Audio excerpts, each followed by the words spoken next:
Ya, muy buenos días chicos. A partir de este momento estamos iniciando con la grabación para la clase del día de hoy.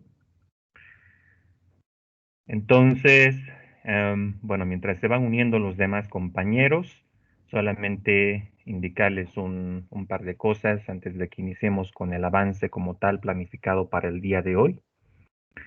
Entonces, el plan para nuestra clase de ahora es continuar con el desarrollo sobre métodos Ensemble que empezamos a ver la anterior semana. Y bueno, esto en realidad he visto por conveniente abordarlo en dos clases. Entonces el día de hoy nos estaríamos enfocando esencialmente en lo que es el algoritmo de AraBoost, cuáles son sus conceptos esenciales, sus características, y el día jueves estaríamos complementando esto con otro algoritmo bastante popular dentro de todo este contexto, tales como XGBoost, del cual les había facilitado el paper. Entonces, les recomiendo ampliamente de que puedan revisarlo para tener una idea general de qué se trata el algoritmo y demás. Solamente como introducción les indico de que es uno de los algoritmos más potentes dentro de lo que es el acervo del machine learning en general, y que es uno de los algoritmos que consistentemente ha venido ganando varias competencias de Kaggle en general, mereciéndole los primeros lugares a los participantes que utilizaban este método. Inclusive eso está detallado claramente en el paper como tal.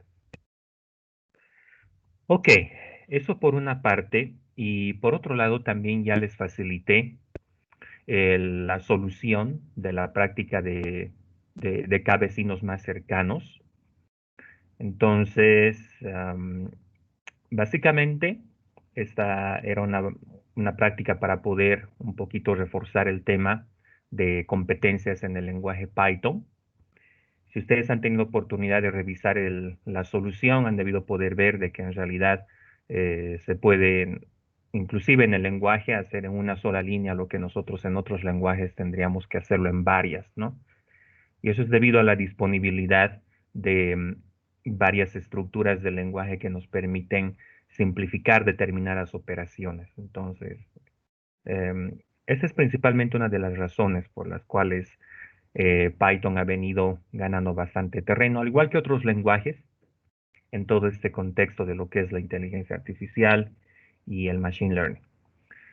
Ahora, en torno a las librerías como tal, en este caso, por ejemplo, sklearn, después Gensim, que es una librería que más adelante vamos a ver, eh, y otras, lo que generalmente tienden a hacer los desarrolladores es a crearlas, o sea, los algoritmos como tal, ¿sí?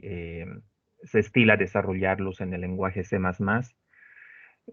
por el tema de la rapidez en tiempo de entrenamiento, en tiempo del proceso en general. Inclusive la idea es que ahora vamos a pasar a ver un poquito acerca de OpenCV para algunas aplicaciones de detección facial. Y OpenCV nativamente está desarrollado en C++. De hecho, ellos tienen um, una versión de la librería que es donde tú puedes directamente desarrollar en C++, ¿no? Y generalmente se estila utilizar este lenguaje cuando eh, se está trabajando con aplicaciones en tiempo real, donde no podemos permitirnos, digamos, un delay o una latencia en el paso de frame a frame, ¿no? Ok, bien, eso era básicamente lo que quería comentarles. Ah, y una cosita más, es posible que en esta semana, hasta el fin de semana, de esta semana como tal, podamos tener el planteamiento de la práctica que debe realizarse rumbo al segundo parcial. Entonces, eso es principalmente para que ustedes puedan tener el tiempo suficiente para ir trabajando en la misma. Va a haber una serie de planteamientos, algunas demostraciones que se va a tener que realizar, ¿no es cierto?, en torno a algunos modelos que hemos estado viendo. Entonces, la idea es que eh, lo podamos ir avanzando con la mayor antelación posible. Ok, bien, esos eran básicamente los puntos de principio que quería mencionarles, chicos. Entonces, dicho esto, yo voy a empezar a tomar control de la pantalla por acá. Y bueno, entonces, dentro de lo que es nuestra sección de archivos, les he facilitado ya esta presentación sobre boosting en el tema de árboles de decisión. Y la anterior semana, en general, habíamos visto las características generales de los modelos basados en árboles. Entonces, de este modo habíamos tenido oportunidad de ver cuáles son en general las características de los árboles de decisión.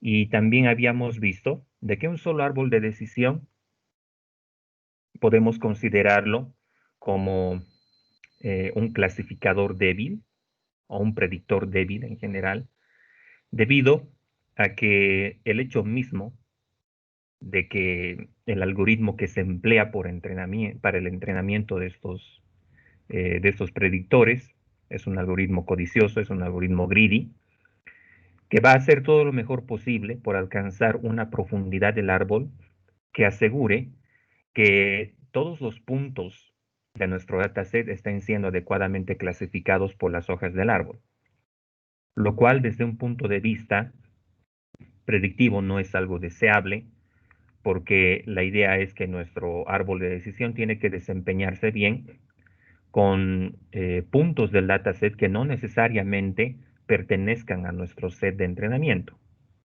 Entonces, si tenemos un buen fit a nivel de entrenamiento, pero no hacemos buenas predicciones, entonces estamos en un escenario de overfitting, que es algo que queremos evitar. Entonces, en la anterior clase habíamos visto que para ello tenemos como una alternativa los métodos Ensemble, que se constituyen en líneas generales en una suma de varios predictores débiles. Entonces, la suma de estos predictores, el conjunto de estos predictores, constituye un predictor fuerte. Un predictor fuerte que está compuesto de varios predictores débiles en general.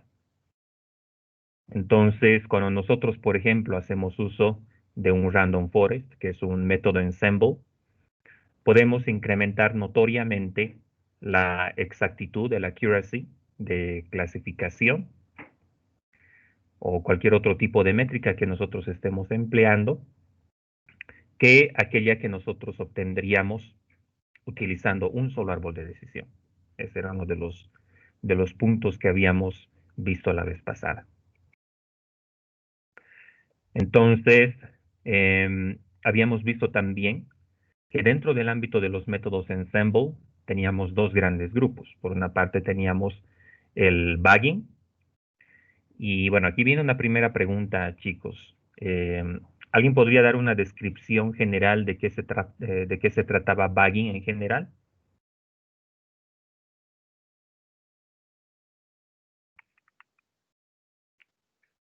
El bugging era, o sea, era para crear varios árboles de decisión. Ujú, Se seleccionaban, digamos, algunos puntos del dataset original y con eso se iba ujú. creando em, árboles, ¿no? Y, digamos, podían repetir estos puntos y ya, digamos, para tomar una decisión se realizaba una votación con cada árbol que hemos entrenado Ujú. y el que tenga más votación iba a pertenecer a esa clase o categoría. Excelente, excelente. Sí, esa es la descripción general de bagging. Entonces, la idea estaba en que nosotros entrenábamos, ¿no es cierto? Eh, cada predictor, cada árbol de decisión, con una parte elegida aleatoriamente del dataset. Entonces, Al momento de realizar una predicción, lo que hacíamos era someter a votación las predicciones de todos estos árboles y la predicción que tenía la mayor votación era la que se asumía como la correcta o la predicción general de todo el conjunto. Entonces, tenemos otro tipo de algoritmos, ¿no es cierto?, que están basados en la otra categoría de, de métodos ensemble, que es el boosting. Y ahora nos vamos a principalmente dedicar a ver en qué consiste este método de boosting en general. Y vamos a hacerlo abordando las características de uno de los métodos más populares y diría yo, uno de los métodos más representativos dentro del ámbito del boosting, tales como es AdaBoost. Ok, entonces, ¿qué entendemos por boosting en general? Boosting, para empezar, es un método ensemble donde la idea general está en poder generar una serie de predictores débiles, pero la diferencia va a radicar en que ahora vamos a realizar el entrenamiento de manera secuencial. Entonces, cuando estemos viendo, por ejemplo, cuál es el proceso de entrenamiento que sigue AdaBoost en este caso, vamos a ver que un siguiente predictor va a tomar en cuenta los errores que haya cometido el anterior para ir mejorando paulatinamente las predicciones que nosotros llevemos adelante. Entonces, hay varios métodos que ingresan dentro de esta categoría y ahí podemos mencionar, por ejemplo, AdaBoost, eh, el boosting de gradientes y XGBoost, que es algo que el día jueves vamos a estar viendo. Todos estos métodos están basados en el boosting en general. Y se puede decir que son métodos que han venido ganando bastante popularidad en diversos nichos de la ciencia, debido a su fortaleza a tiempo de poder encarar diversos problemas, ya sea de clasificación, de regresión, entre otros. Inclusive, algunos de estos métodos, tales como por ejemplo XGBoost, han sido creados teniendo en cuenta grandes cantidades de datos en el momento de su investigación, de su diseño general. Inclusive podemos decir que XGBoost tiene una versión que está orientada a sistemas distribuidos y que se puede emplear con bastante versatilidad, inclusive si los volúmenes de datos son enormes. Y ahí tenemos, por ejemplo, el contexto de Big Data. Entonces, esta idea general de boosting y de modelos ensemble en general se ha venido popularizando bastante. Se podría decir que después del tema de las redes convolucionales recurrentes dentro de todo este contexto de Deep Learning, el tema de métodos ensemble es otro de los temas de investigación dentro del ámbito de Machine Learning que está recibiendo bastante atención actualmente. Entonces, solamente para ir recapitulando algunos conceptos que ya estuvimos viendo con anterioridad. En torno al tema de los métodos ensemble, teníamos dos grandes categorías. Teníamos en primera instancia el bagging o bootstrap aggregating, que se trataba fundamentalmente de generar varios predictores, un conjunto de predictores débiles en general. Entonces, cada uno de estos predictores independientemente tenía una tendencia natural al overfitting, es decir, a tener una alta varianza, tales como, por ejemplo, el tema de los árboles de decisión, que como bien habíamos visto, eh, tienden naturalmente al sobreajuste, al overfitting de los datos de entrenamiento, ¿no? Ahora, hay varias formas en las cuales se puede evitar este tipo de escenarios. Por ejemplo, si nosotros limitamos el número de niveles del árbol, Es una forma en que nosotros podemos evitar el overfitting de un árbol de decisión. Y la otra es utilizando métodos de podado o pruning, donde básicamente lo que vamos a hacer es que si un nodo del árbol no cumple con ciertas condiciones, entonces lo vamos a quitar del mismo y así. Entonces, si bien estos puntos pueden reducir en cierta medida el overfitting, la ganancia que nosotros obtenemos a la hora de utilizar un método ensemble es mucho mayor. Entonces, en el ámbito del bagging, lo que nosotros hacemos es generar aleatoriamente varios datasets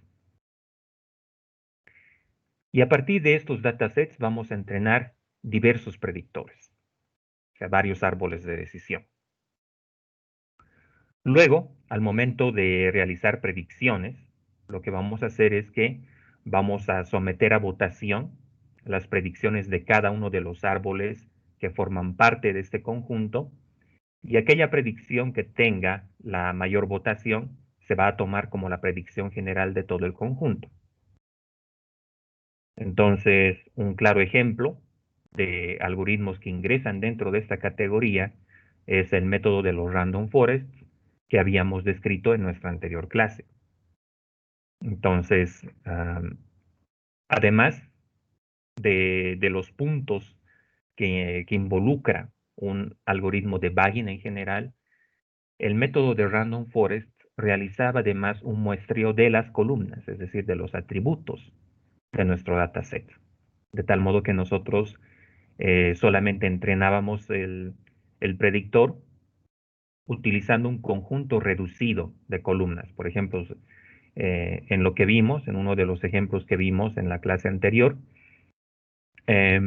solamente tomábamos 2 columnas de las 4 que tenía, por ejemplo, el dataset iris. Entonces, esas columnas se iban eligiendo de manera aleatoria por cada paso del proceso de entrenamiento y así. Entonces, la idea general de este proceso de bagging está en que nosotros vamos a someter a votación, para efectos de las predicciones, las votaciones independientes de cada uno de los predictores. Ahora, dentro del ámbito del bagging, todos los predictores básicamente tienen el mismo poder de decisión. No estamos, por ejemplo, incorporando una ponderación a cada árbol de decisión en torno a cuál es el árbol de decisión que tiene mayor poder de decisión, cuál es el que menos lo tiene, etc. Todos tienen básicamente la misma influencia en torno a las predicciones que se realizan. Lo cual es cabalmente uno de los aspectos que difieren en el ámbito del boosting, que es lo que ahora vamos a estar abordando. Entonces, si bien por parte del método de Bootstrap Aggregating lo que buscábamos era a través del uso de varios predictores reducir la varianza del modelo, lo que buscamos en el ámbito del boosting es más bien reducir el bias, reducir la posibilidad de underfitting. Entonces, ¿y cómo vamos a lograr esto? Igualmente, vamos a entrenar nuestros predictores haciendo uso de un dataset elegido aleatoriamente, pero además de eso, el entrenamiento se va a realizar de manera secuencial. Ahí tenemos básicamente la principal diferencia entre boosting y bagging. En boosting, el entrenamiento de nuestro modelo es secuencial. Y en la siguiente fase de entrenamiento, donde vamos a generar un nuevo predictor, este nuevo predictor va a tomar en cuenta los errores cometidos por el anterior para hacerlo mejor. Entonces, los mejores predictores de nuestro conjunto van a tener una mayor ponderación a la hora de realizar las predicciones que aquellos que han tenido un menor puntaje. Entonces, hay varios métodos que ingresan dentro de esta categoría de boosting, chicos. Hoy mismo vamos a ver uno de ellos, que es el método de AdaBoost, y el jueves vamos a ir complementando con XGBoost. Y todos estos métodos han venido siendo utilizados con bastante eh, frecuencia, se los ha venido investigando en el ámbito de diversos métodos en general. Se podría decir que uno de los descubrimientos más importantes luego de AdaBoost ha sido XGBoost, debido a que más allá de ser un método ensemble, inclusive nos permite de una manera bastante versátil eh, trabajar en torno a datasets que son más complejos, donde por ejemplo tenemos datos faltantes o información que no está disponible de primera mano. Entonces, AdaBoost se ha venido utilizando en diversas aplicaciones. Es un método naturalmente orientado para clasificación binaria, ¿sí? Aunque se han venido investigando extensiones de este algoritmo para trabajar con más de dos categorías, pero una de las principales aplicaciones dentro del contexto de AdaBoost es el tema de la detección de objetos dentro de una imagen. Entonces, un paper que salió por allá por el 2003 más o menos, hablaba acerca de un método de detección facial en una imagen que hace uso de AdaBoost y una serie de clasificadores regionales que nosotros podemos ir aplicando a ese nivel. Entonces, hasta acá, básicamente vamos a establecer que en el ámbito de Bagging, cada predictor tiene el mismo poder de decisión. En Boosting, el predictor va a tener grado de influencia dependiendo de qué tan bien se desempeña. Es básicamente uno de los criterios decisivos acá. Y el proceso de entrenamiento, es decir, el proceso de ir generando nuevos predictores, se realiza en torno a cuál ha sido el grado de error que ha cometido el anterior predictor. Ahí tenemos básicamente la diferencia fundamental en este contexto. Ahora bien, entonces, dentro de todo este contexto tenemos el algoritmo AdaBoost, que es acrónimo de Adaptive Boosting o Boosting Adaptativo, que se trata de un método ensemble que trabaja con varios árboles pequeños o tree stumps. Em, Estos árboles pequeños solamente van a tener un nodo raíz y dos hojas, ¿sí? Donde vamos a tener la predicción correspondiente. Entonces, la idea general dentro del contexto de AdaBoost es que una suma ponderada de las predicciones de estos stumps, ¿no es cierto? De estos árboles pequeños que tienen una sola raíz y dos hojas, constituye un predictor fuerte, ¿sí?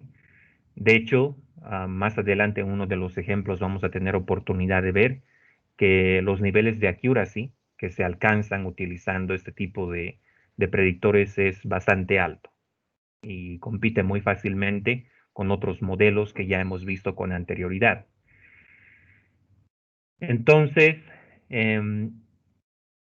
este método de AdaBoost ha venido teniendo diversas aplicaciones.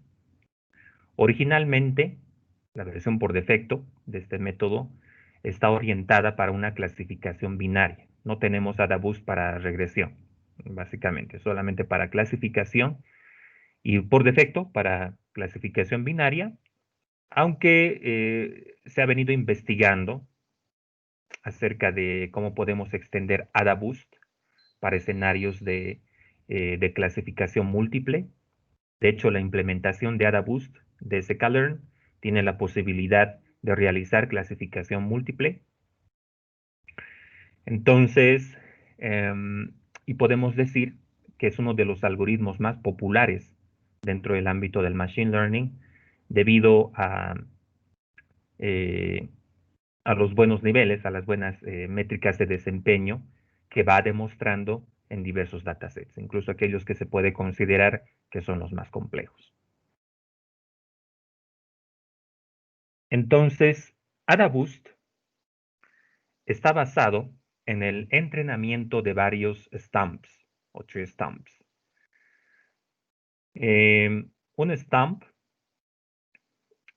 o una rama, si ustedes quieren, no tengo una traducción exacta de esto en el español, desafortunadamente, es un árbol de decisión pequeño que solamente tiene una raíz y dos hojas. Entonces, si se cumple la condición que nosotros tenemos en la raíz, la predicción se va a constituir en lo que está en la hoja izquierda, caso contrario, lo que está en la hoja derecha. Entonces, el propósito general en el algoritmo de AdaBoost es que nosotros vamos a entrenar varios de estos árboles pequeños. Cada uno de ellos va a tener una ponderación decisiva que le corresponda al desempeño que haya demostrado el predictor a la hora de realizar el proceso de entrenamiento. Entonces, en AdaBoost, uno de los hiperparámetros que nosotros decidimos es el número de predictores que vamos a incorporar. Bueno, esto era algo que de hecho nosotros también decidíamos en el método de Random Forest, pero en el caso de AdaBoost, el número de, de pasos de entrenamiento o de epochs va a ser también el número de predictores que voy a tener, porque por cada paso del entrenamiento yo voy a ir generando uno de estos árboles pequeños y voy a ir generando su ponderación en base al error que dicho predictor haya tenido. Entonces, luego cuando ya llegue el momento de realizar predicciones, yo voy a tomar en cuenta las ponderaciones independientes de cada uno de los predictores que haya generado y, y, bueno, de acuerdo a eh, al puntaje que cada uno de estos haya obtenido, yo voy a determinar la predicción final de todo el conjunto. Entonces, varios de estos stumps generan un predictor fuerte. Cada uno de ellos independientemente va a ser un predictor débil, ¿sí?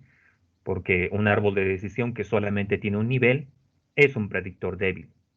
Al contrario de lo que nosotros veríamos en un árbol de decisión eh, donde no hemos impuesto ninguna restricción en la generación de los nodos, que naturalmente va a tender al overfitting.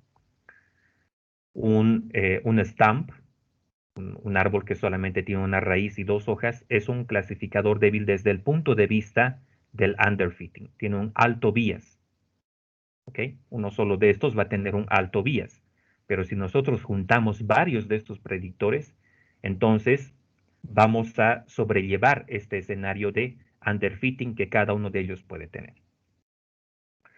Ahora, uno de los puntos interesantes acá, y algo que también se ha podido demostrar por medio de investigaciones, es que inclusive si nosotros vamos adicionando, bueno, ustedes dirán, ok, pero si digamos yo entreno por, si yo genero un conjunto de 100 predictores, 200 o incluso 1000, tal vez voy a irme al otro lado, ¿no? Voy a tender más a lo que es el overfitting, ¿no? Sucede que no, inclusive con un número alto de predictores podemos obtener muy buenos resultados de entrenamiento en general. Ahora bien, en torno a las nociones generales de AdaBoost, la idea está en que cada uno de estos predictores pequeños, de estos stumps, va a tener una ponderación que de ahora en adelante nosotros vamos a denominar alfa. Entonces, por ejemplo, acá este primer predictor que ustedes ven va a tener su respectiva ponderación alfa 1, este otro va a tener su respectiva ponderación alfa 2, este otro igual y así. Entonces, cada uno de los predictores que yo voy generando va a ir acompañado de su respectiva ponderación. Entonces, desde un punto de vista predictivo, ¿qué significa esto, chicos? Que aquellos predictores que tengan un mejor desempeño, lo que se espera es que su valor de alfa sea más, es decir, que tengan un mayor poder de decisión en cuanto a la predicción total. ¿Okay? Entonces, por ejemplo, este primer stamp puede tener un valor de 0.1 para su valor de alfa, este otro va a tener un valor de 0.5, este un valor de 0.9. Puede haber valores negativos inclusive, eso es perfectamente posible. Y si es así, eso va a anular el efecto de un predictor que consideramos que no se desempeñó bien. Entonces, la idea está en que sumando los productos de estas ponderaciones alfa por la predicción de cada árbol independiente, voy a tener la predicción total, pero esta, como ustedes claramente pueden ver acá, va a tomar en cuenta la ponderación que haya tenido cada uno de estos árboles. Ahora, como les vengo diciendo, alfa en realidad va a ser un valor real, puede tener valores negativos, lo cual es posible, puede ser cero, lo cual va a anular completamente el efecto de un árbol como tal, etc. Entonces, la predicción va a estar dada por la suma ponderada de cada uno de estos predictores. Entonces, parte del proceso de entrenamiento, muchachos, está en encontrar estos valores, en encontrar primeramente cuál es el mejor predictor y también cuál es su ponderación. Y para poder lograr este objetivo, lo que vamos a hacer es que vamos a ir secuencialmente entrenando los árboles, los predictores, de tal modo que lo que se espera en el proceso de entrenamiento es que cada vez vamos a ir reduciendo más el error y vamos a ir generando mejores predictores. Esa es la idea general. Ok, entonces, ya para ir teniendo una mejor comprensión de cuál es la lógica detrás de AdaBoost, vamos a hacer uso de este dataset que ustedes ahora pueden apreciar. Tenemos información acerca de peso, que va a ser nuestro primer feature, X1. Tenemos información de talla, que va a ser nuestro segundo feature. Y vamos a tener nuestra predicción. Es decir, en base a los datos de peso y talla de una determinada persona, vamos a determinar si dicho individuo tiene o no el tema del sobrepeso. Ahora, acá chicos, y en torno a la forma en la cual nosotros codificamos los datos en AdaBoost, las respuestas tienen que estar codificadas de la misma forma que cuando estuvimos trabajando con perceptrones y SB. Entonces, ¿cuáles eran los posibles valores que Y podía tener en estos casos, chicos? 0 y 1. No.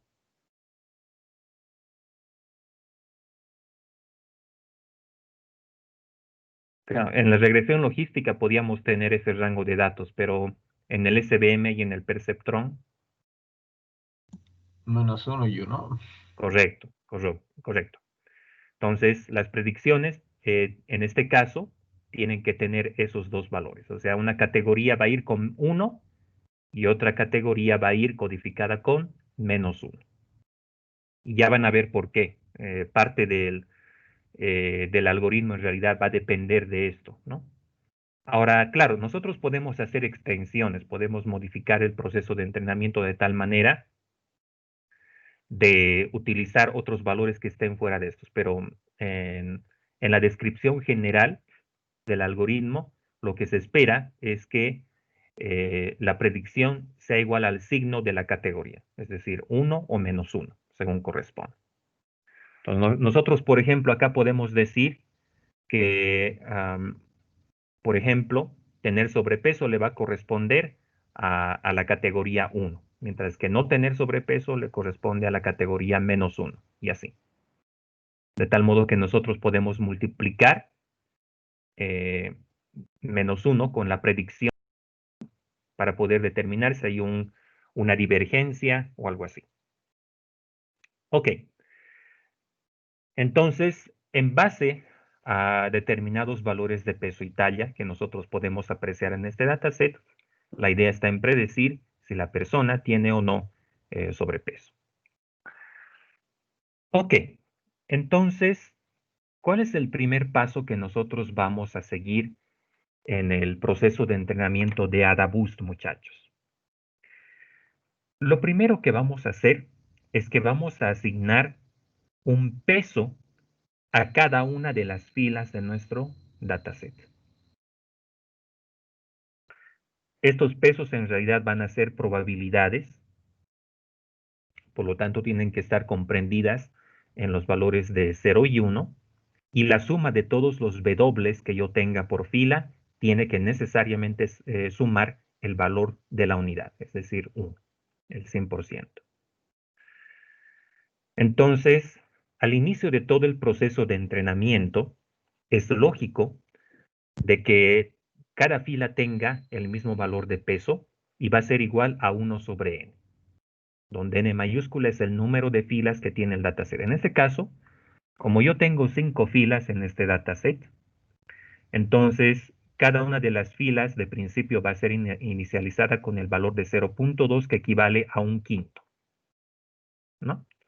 Entonces, como pueden ver, todas las filas van a tener el valor de 0.2 y todas ellas suman el valor de 1 en este primer caso. Entonces, como parte del proceso de entrenamiento, yo voy a ir ajustando los valores de estos pesos de tal manera de darle mayor prioridad a algunas filas y menor prioridad a otras. Entonces, ¿qué es lo que define este peso que nosotros definimos, que asociamos a cada registro del dataset? Este peso lo que va a hacer es que va a enfatizar aquellos registros de nuestro dataset que hayan tenido un mayor grado de error, ¿sí? Lo que sucede luego de completar, por ejemplo, una primera fase de entrenamiento es que los pesos se van a actualizar, van a ser más altos para algunas filas y más bajos para otras. Entonces vamos a pasar a entrenar un nuevo predictor para aquellas filas donde se hayan tenido valores más altos de W, valores más altos del peso. Y tiene lógica, ¿no? Porque, por ejemplo, luego de una iteración, yo voy a sacar un primer predictor, un primer árbol, y este árbol va a tener cierto grado de error. La idea es que en la siguiente iteración tengo que reducir ese grado de error. Entonces, voy a tomar en cuenta cuáles han sido las filas en las cuales se ha equivocado este primer predictor y voy a incluirlas como parte de un nuevo dataset para poder entrenar el siguiente. ¿Y cuál va a ser el criterio de decisión que yo voy a tomar en cuenta? Va a ser el peso. Entonces, aquellas filas donde ha habido errores de clasificación en la anterior iteración van a tener pesos más altos y van a ser tomadas en cuenta para poder generar el siguiente predictor. Esa es la idea general que nosotros tenemos en este proceso de entrenamiento. Entonces, como recién estamos empezando, pues todas las filas tienen básicamente la misma ponderación y a partir de esto estamos listos para ya ir generando un primer predictor. Entonces, ¿cuál es la hermenéutica que nosotros vamos a seguir para generar este primer predictor? Lo que vamos a hacer básicamente es realizar el mismo proceso que en el tema de árboles de decisión nosotros habíamos seguido para poder generar la raíz del árbol, ¿no? Recuerden ustedes que la raíz del árbol de decisión se iba generando en base a aquel atributo que me daba la menor entropía total, el menor coeficiente de Gini total o cualquier otra métrica que nosotros estemos empleando para medir la impureza del nodo. Entonces, el atributo que tenga la menor impureza va a ser también el que menor error va a tener entre todos los posibles. Entonces, en este caso, para poder seleccionar cuál va a ser el predictor, lo que yo puedo hacer es seguir una hermenéutica de trabajo similar a lo que vimos la vez pasada para poder seleccionar atributos en un árbol de decisión. Ok, entonces remitiéndome a este mismo dataset, y ustedes por favor pueden ir haciendo lo mismo, chicos. La vez pasada les facilité en la sección de archivos de la unidad 2 un archivo de Excel, ¿no? Donde podías introducir, por ejemplo, los valores de cada, de las frecuencias de cada categoría con sus atributos. Entonces, y a partir de ello te calculaba automáticamente la entropía total de un nodo. Entonces, les voy a pedir porfa que vayan abriendo ese archivo.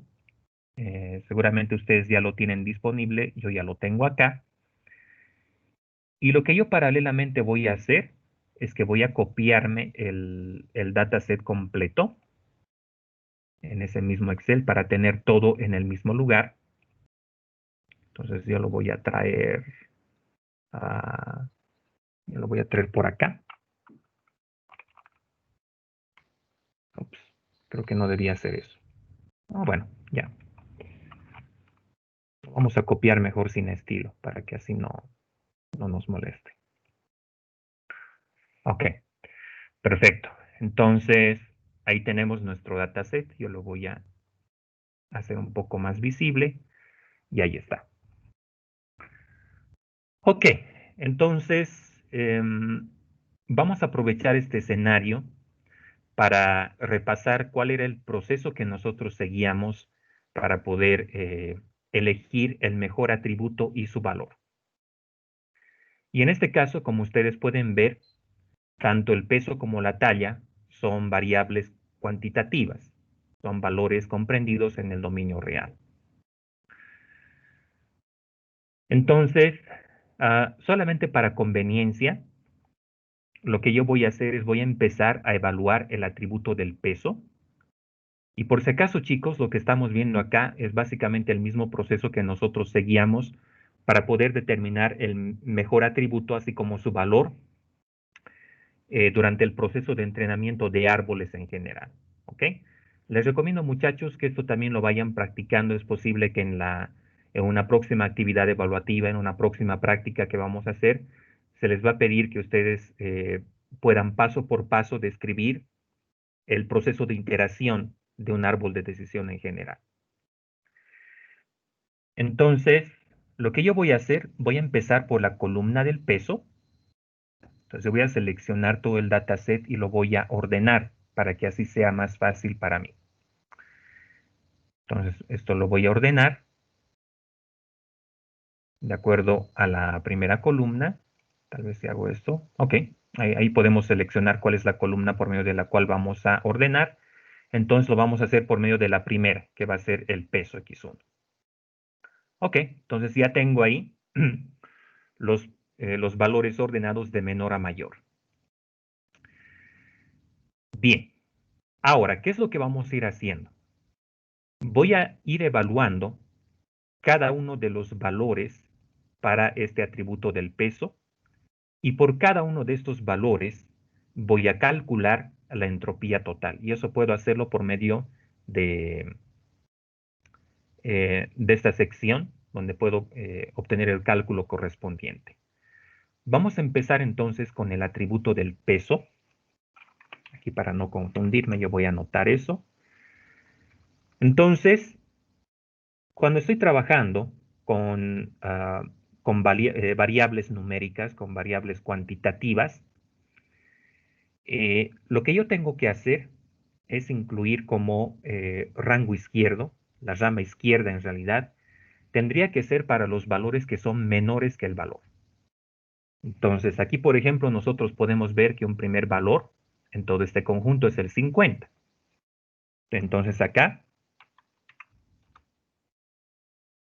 el rango inferior va a ser, en este caso, menor que 50, y el superior va a ser para aquellos valores que son mayores o iguales que 50.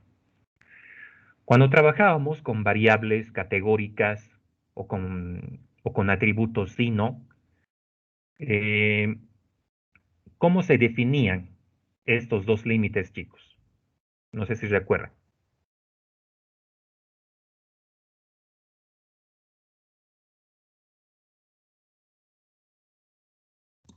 0 y 1. El primero, ¿no es cierto? El límite izquierdo o el límite bajo le correspondía a los valores, ¿no es cierto?, que tenían aquellas filas o aquellos registros que tenían el mismo valor. Mientras que el límite superior le correspondía a los que tenían un valor diferente. Por ejemplo, si estoy trabajando con, qué sé yo, una variable que es estado civil casado, ¿no? Ahí voy a tener sí y no, ¿no? Entonces aquí lo que voy a poner en el lower bound es aquellos que sí están casados, por lo tanto el valor aquí va a ser sí. Y en el upper bound voy a poner aquellos que no están casados, ¿no? Aquellos donde casado es igual a no, en otras palabras. Y en aquellas variables que tienen más de dos categorías, ¿cuál es el proceso, chicos?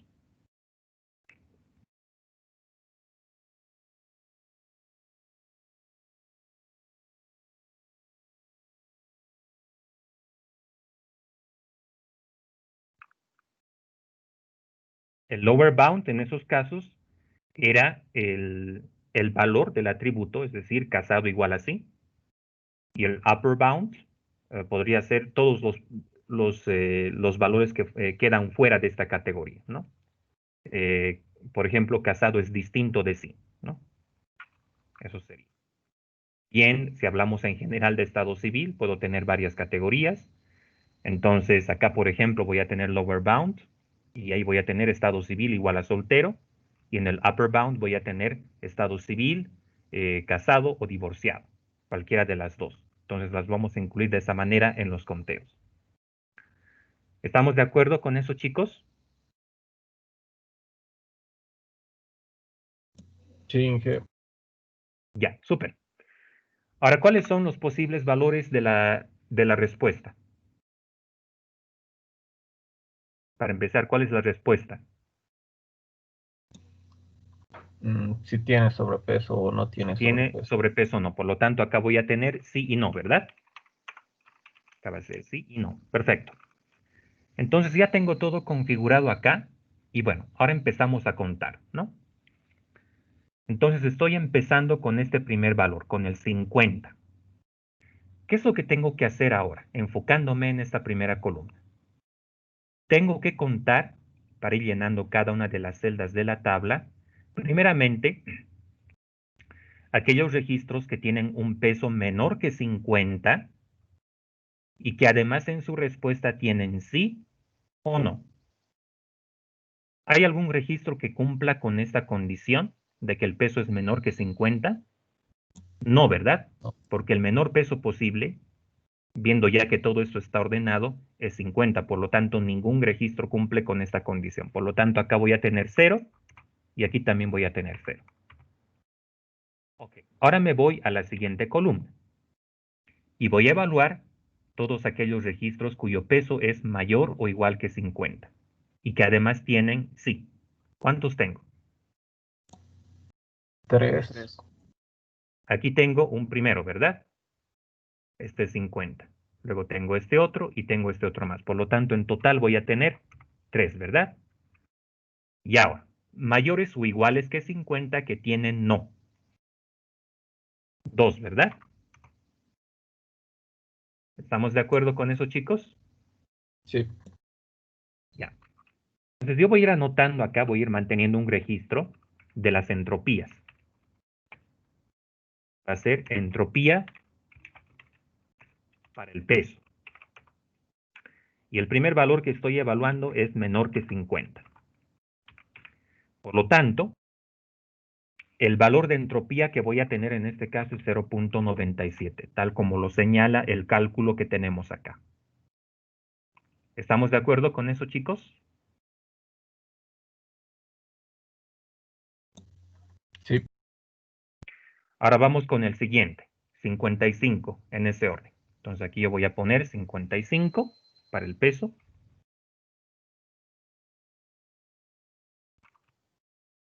Y acá lo mismo. Perfecto. Y realizamos el mismo cálculo. Entonces, con este valor de 55, el anterior sabemos que fue sí, ¿no? Este anterior valor de sobrepeso fue un sí, por lo tanto, en la medida en que yo voy escalonando, yo le puedo restar a este 3 la unidad y aquí voy a tener 1 y entonces aquí va a ser 2, ¿no es cierto? ¿Estamos bien con eso? Sí, Ya, entonces, menor a 55, voy a tener el valor de 0.8. Ok, una forma en la cual ustedes pueden verificar que sus conteos están correctos es sumando los valores que están en todas las celdas. El valor de la suma debería darnos el total de filas que tiene el dataset, que en este caso es 5. Entonces, en este caso, 2 y 2, 4 más 1, 5. Por lo tanto, estamos bien. Ahora vamos con el siguiente valor, menor a 65. Entonces, aquí igual lo voy a modificar también. Perfecto. Entonces, ahora vamos llenando los valores. Ok, entonces, bueno, aquí teníamos un sí y un no, por lo tanto eso debería quedar de esta forma. ¿Estamos de acuerdo con eso, chicos? A ver, vamos a ver. Hacia atrás tenemos un sí y un no, lo cual está bien. Y luego tenemos dos sís y un no. Estamos bien, ¿no?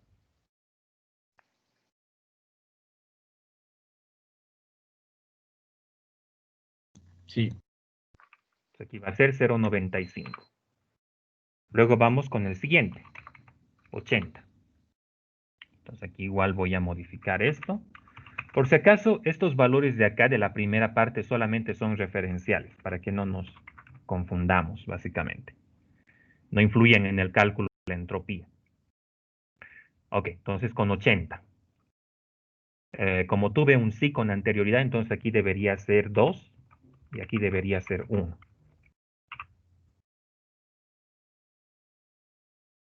¿Estamos ok con eso, chicos?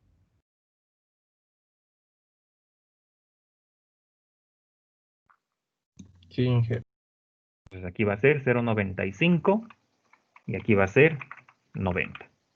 En la medida en que van avanzando, ustedes pueden ir contando. Por ejemplo, si el anterior fue un no, entonces la siguiente le van a restar una unidad al no y le aumentan una al que tenga la predicción, ¿no? Como en este caso. Aquí va a ser 90, ¿no es cierto? 90 y la anterior fue no. Eso significa de que acá debería ser 0 y aquí 2. Vamos a ver eso. Sí, estamos bien, ¿no?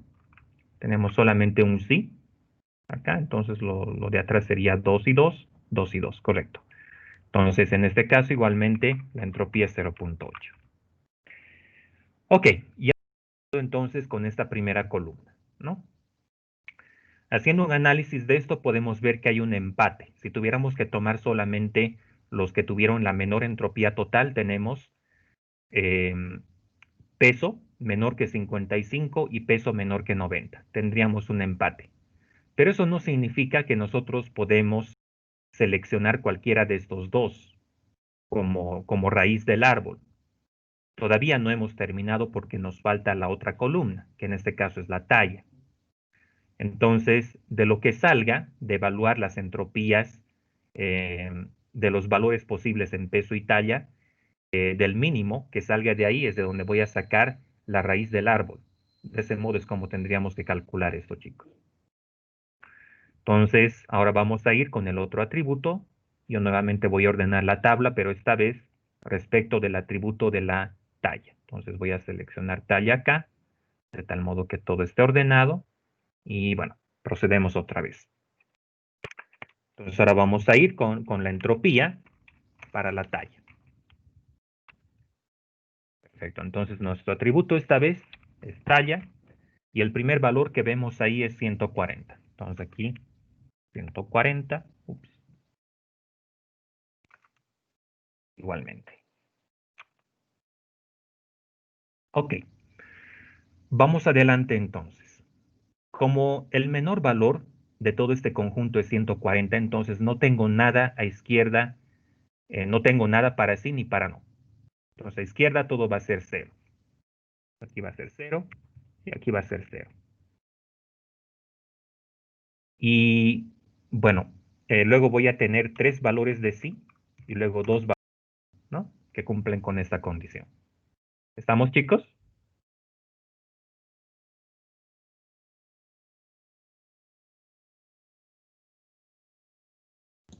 Sí, Entonces, para menores a 140, tenemos acá la entropía y es 0.97. Anoto ese dato entonces. Ahora vamos con la siguiente opción, que es 150. Entonces anoto acá 150 y de igual modo, como antes tuve un sí, entonces acá voy a descontar un sí y tendríamos que tenerlo de esta forma. Perfecto. Entonces esta vez es 0.8. Ok, ahí tenemos entonces para 150. Aquí debería de haberlo modificado esto así. 150. Porque no estamos. Listo. Ahí tenemos entonces 0.8 para ese caso. Ahora con 160. Entonces esto igual hay que modificarlo. Perfecto. Entonces, como en el anterior caso tuve un no, voy a descontarle el no que tenía, ¿no es cierto?, acá. De tal modo que ahora vamos a tener en este caso un sí y un no. Y aquí tendría que ser 1. ¿Estamos bien con eso, chicos? 160, 2 sí arriba, un no. Correcto. Por lo tanto, acá la entropía va a ser 0.95. Perfecto. Ahora vamos con la siguiente opción, que es 180. Entonces acá igual voy a anotar 180. Aquí también va a ser 180. Y ahora, la anterior predicción que tuve fue un sí, ¿no? Entonces aquí voy a descontar un sí y lo voy a llevar a la columna izquierda. Entonces tenemos para 180, tenemos 2 sí y un no atrás y tengo un sí y un no adelante. Correcto, estamos bien. Y la entropía va a ser 0.95. Ok, ahora vamos con la última opción, que en este caso sería 185. 185. Como la anterior fue sí, entonces aquí sumamos un sí, restamos uno de la columna derecha y tendríamos esta disposición y esto va a ser para 185. Por lo tanto, acá la entropía es 0.65. Ok, chicos, ¿hasta acá todo bien?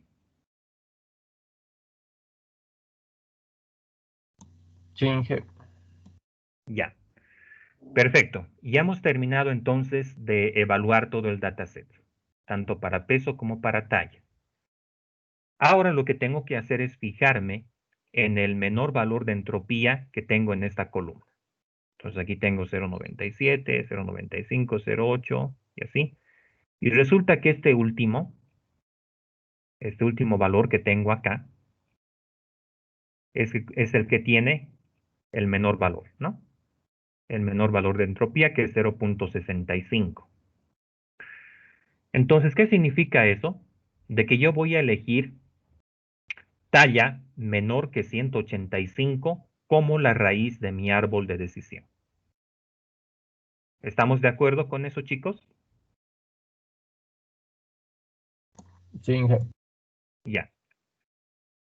Entonces, volviendo al ejemplo, pues lo que vamos a hacer ahora es que vamos a seleccionar como raíz de nuestro árbol de decisión talla menor que 185, porque es la que nos ha dado el menor valor de entropía según lo que acabamos de obtener. Ahora, por supuesto que nosotros podemos utilizar cualquier otra métrica de, de desempeño, de entre las que hemos visto la vez pasada. Por ejemplo, yo puedo utilizar el índice de Gini o el Misclassification Error para lograr un resultado similar. Entonces aquí tenemos el clasificador que estamos seleccionando, que como les vengo diciendo es el que va a asegurar el menor error posible de entre todo el conjunto de candidatos que teníamos. ¿Y qué es lo siguiente que hacemos en el proceso de ADABUS? Hasta acá, por si acaso, muchachos, es lo mismo que hemos visto en árboles de decisión. Lo que tendríamos que hacer de aquí para adelante, si estuviéramos entrenando un árbol de decisión común y corriente, es que tendríamos que continuar con el particionamiento del dataset. Entonces yo continúo con, con las filas que cumplen con esta condición de ser menores a 185 a un lado y con las que son de la otra categoría al otro lado. Así, y continúo con el proceso de particionamiento, haciendo este proceso de seleccionar el mejor candidato. Finalmente voy a tener el árbol completo. Eso es lo que yo tendría que hacer en el proceso habitual de generar un árbol de decisión. Pero en este caso, como estamos en AdaBoost, aquí estaría terminando el proceso de construir el árbol, porque el requisito es que cada uno de ellos solamente tiene que tener una raíz y dos hojas. Entonces ya tengo mi clasificador. Y ahora, lo siguiente que tengo que hacer es calcular el error de cada una de las hojas que tiene este predictor. Entonces, si nos fijamos en el dataset original, muchachos, nuevamente vamos a ir para allá. Vean ustedes, si yo tomo en cuenta este criterio, ¿no es cierto? De que la talla es menor que 185, voy a decir, si la persona tiene una talla menor a 185, entonces tiene sobrepeso. Es básicamente la consigna que estamos manejando. Desde un punto de vista médico, obviamente ese es un error porque hay que tomar en cuenta el peso y otras cosas más. Pero bueno, este clasificador me dice que si la persona tiene una talla menor a 185, entonces tiene sobrepeso, tácitamente, de esa forma. ¿Habrá algún registro en todo este conjunto que no cumple esa condición, muchachos?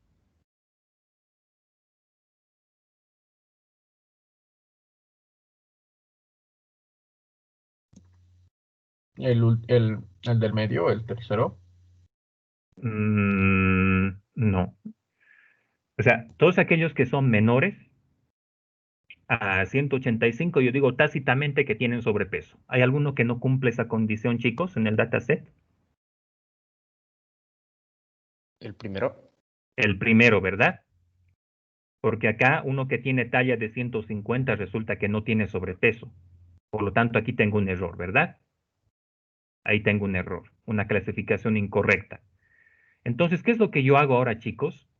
Tengo que ir contando eh, los errores de cada una de las hojas. Entonces, para aquellos que cumplen con esta condición de tener sobrepeso, tengo 3 clasificaciones correctas versus una incorrecta que le corresponde a la primera fila, donde se hizo incorrectamente la clasificación. Para aquellos que no tienen sobrepeso, ¿no es cierto? Estoy diciendo que aquellos cuya talla es mayor o igual que 185, entonces no tienen sobrepeso.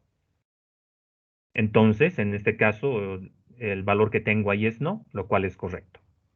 Entonces, no tengo ningún error, o sea, hacia la derecha, ¿no? O sea, diciendo que aquellos que tienen una talla mayor o igual a 185 no deberían tener sobrepeso. Y este es el único registro que cumple con esa condición y su predicción es correcta, por lo tanto no tengo errores ahí. Entonces construyo una tabla donde puedo apreciar cuáles son las clasificaciones correctas e incorrectas por cada nodo.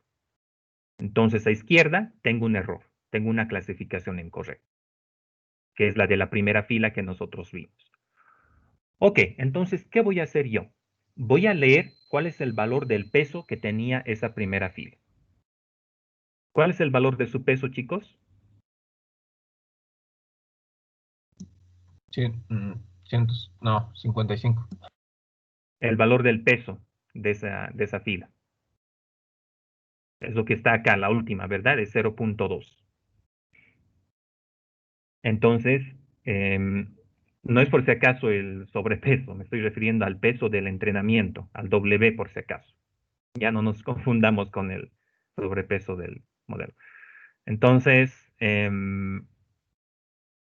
su correspondiente weight, en este caso va a ser 0.2, ¿no? Entonces, voy a tomar ese valor, ¿no es cierto? El weight, que en este caso era 0.2, ¿no es cierto? Y voy a utilizar ese valor para calcular el grado de decisión que va a tener este predictor, haciendo uso de la fórmula que ustedes pueden apreciar en este caso. Entonces, epsilon para mí va a ser igual al error total, porque yo puedo cometer más de un error, ¿no?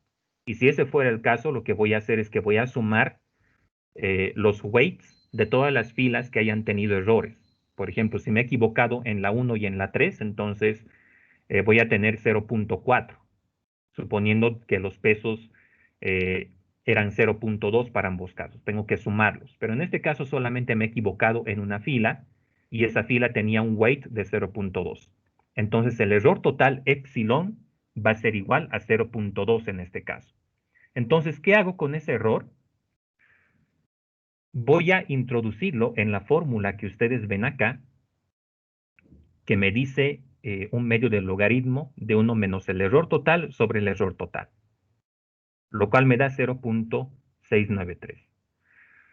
Hay un aspecto interesante de esta formulita que ustedes pueden ver acá, y si gustan, ustedes lo pueden verificar independientemente, pueden hacer la prueba a manera eh, de verificar un poquito. Lo que pueden hacer es graficar esta función para diversos valores de epsilon, muchachos. Entonces, la gráfica que vamos a tener para esta función, yo voy a tratar de hacerlo lo mejor posible por acá.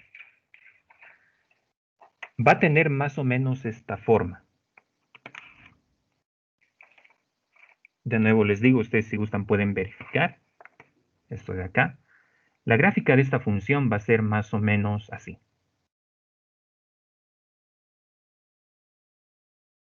Así. Y aquí voy a tener el origen de coordenadas, ¿no? Este va a ser el origen de coordenadas para mí. Entonces, aquí voy a tener el correspondiente valor de epsilon, ¿no? Entre todos los valores que esto puede asumir. Entonces,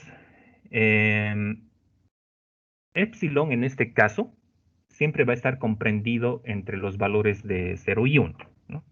Porque los pesos están comprendidos entre 0 y 1. Entonces, cuando el argumento, ¿no es cierto?, de esta función se va haciendo más grande, ¿no es cierto? Eso es cuando el error es menor. Vean ustedes que esto le va a ir dando un enfoque exponencial, es decir, de manera exponencial, mientras, mientras menor sea el error, mayor ponderación o mayor va a ser el resultado que nosotros tengamos de esta función en la medida en que nosotros nos vamos aproximando a la derecha. ¿Y qué significa eso? De que, de acuerdo a esta fórmula, se le va a dar mucha mayor prioridad a aquellos clasificadores que han realizado un buen trabajo. Y aquellos que no lo hicieron muy bien, van a tener un valor de alfa que es igual a 0 o inclusive negativo, porque eso es posible. De hecho, aquí está el eje, este es el origen del plano cartesiano. Y si se da esa posibilidad, ¿no es cierto?, de que, por ejemplo, algún clasificador no se ha desempeñado bien y demás, entonces inclusive puede tomar valores de 0 o negativos. Es decir, se puede anular totalmente el efecto que tenga ese clasificador en general. Entonces les invito a que puedan analizar con un poquito más de cuidado. Pueden, por ejemplo, generar una gráfica en PyPlot, haciendo uso de diversos valores posibles del error. Asegúrense de que el error no esté en las asíntotas, es decir, que no sean ni 0 ni 1, porque si no esto se les va a disparar, ¿no? Se va a ir ya sea a menos infinito o a más infinito. Pueden poner, por ejemplo, un primer valor de error igual a 0.1, luego uno de 0.2, 0.3 y así. Ir viendo cómo es que va evolucionando esta gráfica. Les va a salir algo más o menos como esto. Entonces, mientras menor es el valor del error, fíjense ustedes que paulatinamente, con una tendencia exponencial, el valor de alfa se va a ir incrementando cada vez más. De tal modo que aquellos predictores que me dan un valor de epsilon muy próximos a 0, ¿no es cierto? Por ejemplo, 0.001 y así, van a tener un valor de alfa mucho más alto. Mientras que cuando el error se va aproximando cada vez más a la unidad, por ejemplo 0.9, 0.95, voy a ingresar en este otro lado del gráfico y alfa va a empezar a tomar valores negativos. ¿Ok? Entonces, eso sería algo que ustedes pueden ir viendo, por ejemplo, para ir practicando. Ahora, una pregunta para ustedes, muchachos. Simplemente para ir inspeccionando un poquito cómo funciona esto. ¿Para qué valor de epsilon? Porque aquí voy a tener los valores de epsilon, ¿no es cierto? Y acá voy a tener los valores de alfa, que es de escala, entonces ahí voy a tener epsilon. Ok, muchachos, la pregunta es la siguiente. ¿Para qué valor de epsilon alfa va a ser igual a 0?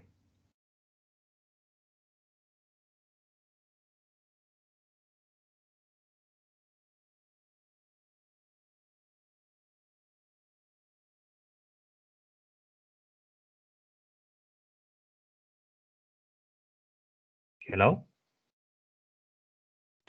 ¿Cuál era la pregunta, ingeniero? Disculpe. ¿Para qué valor de epsilon alfa va a ser igual a 0?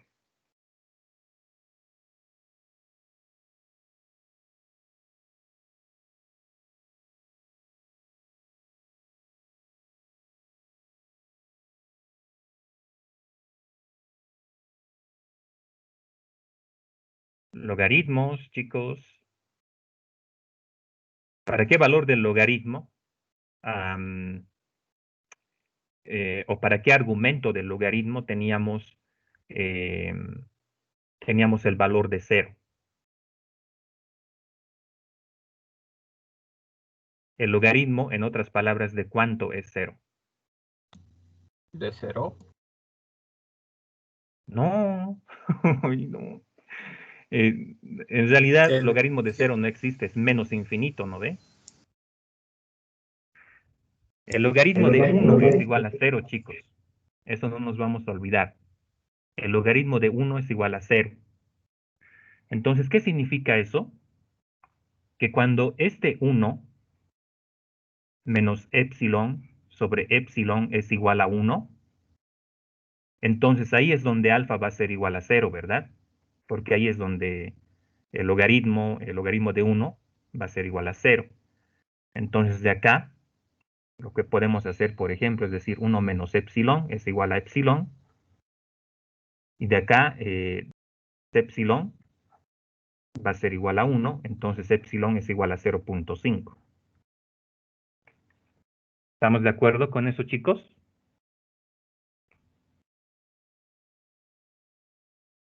Entonces, ¿qué significa eso? De que en el escenario en el cual mi clasificación es equivalente a lanzar una moneda, porque la probabilidad de lanzar una moneda y te salga cara o escudo, en este escenario, es decir, cuando mi clasificador es tan bueno como lanzar una moneda, entonces, en ese caso el valor de alfa va a ser igual a 0. Entonces, ese clasificador no va a ser tomado en cuenta. ¿Ya? E incluso puede haber clasificadores que pueden ser peores incluso que lanzar una moneda, ¿no? O sea, que me den valores de alfa negativos. Entonces, esos van a tener una menor influencia a la hora de ser realizada la predicción.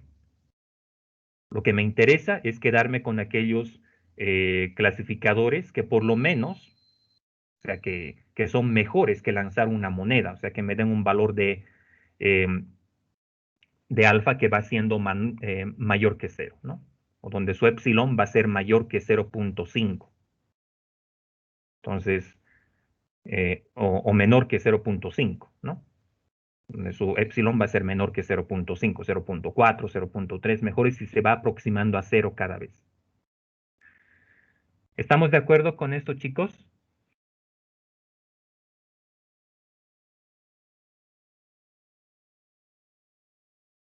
Sí, jefe. Ya, súper.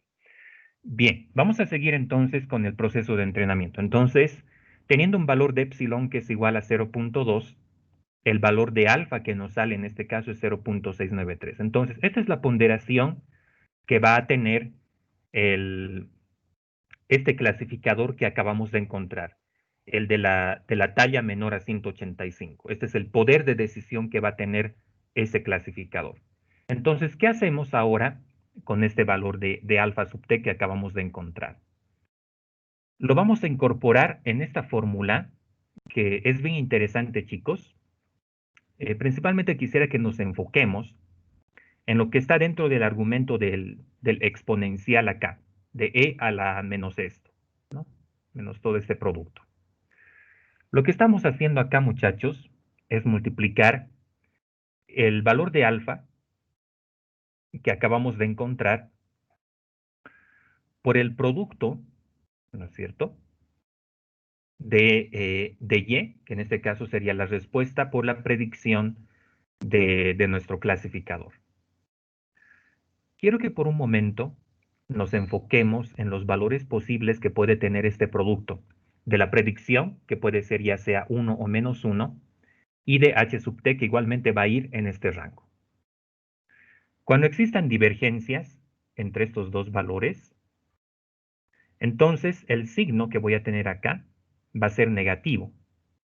Ese negativo con el negativo que tiene toda la expresión al principio se van a cancelar. Se va a cancelar, ¿no es cierto? ¿Y qué significa eso?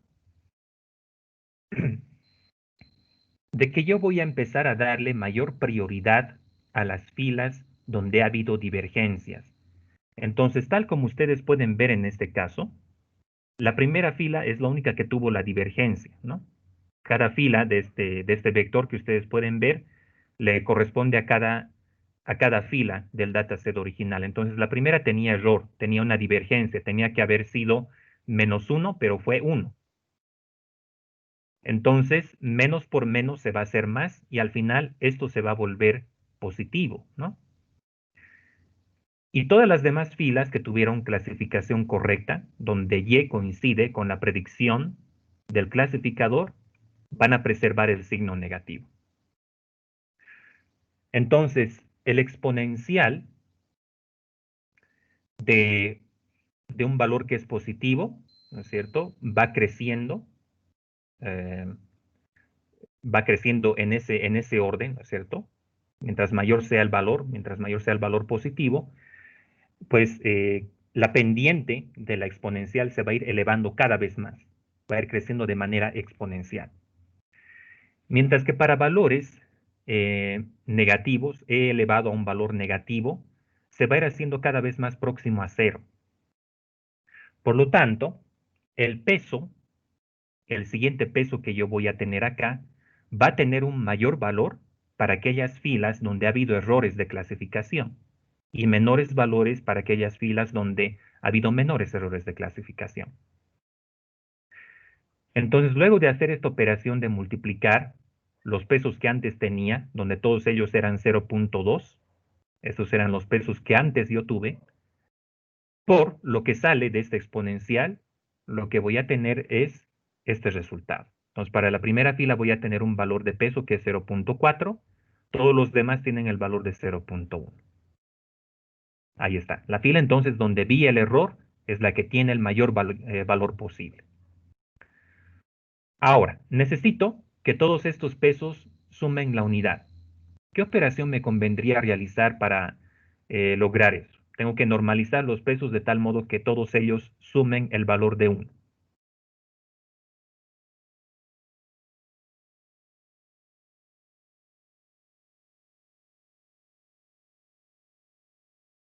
Tal vez dividirlos por la suma, ¿no? En este caso, la sumatoria total de esto me da 0.8, ¿verdad? Entonces divido todas las celdas de esto por la suma, que sería 0.8. Entonces el primer valor va a ser 0.5, el siguiente 0.125, así. Entonces ahora sí, todos los valores de este vector están sumando 1. ¿Estamos de acuerdo con eso, chicos?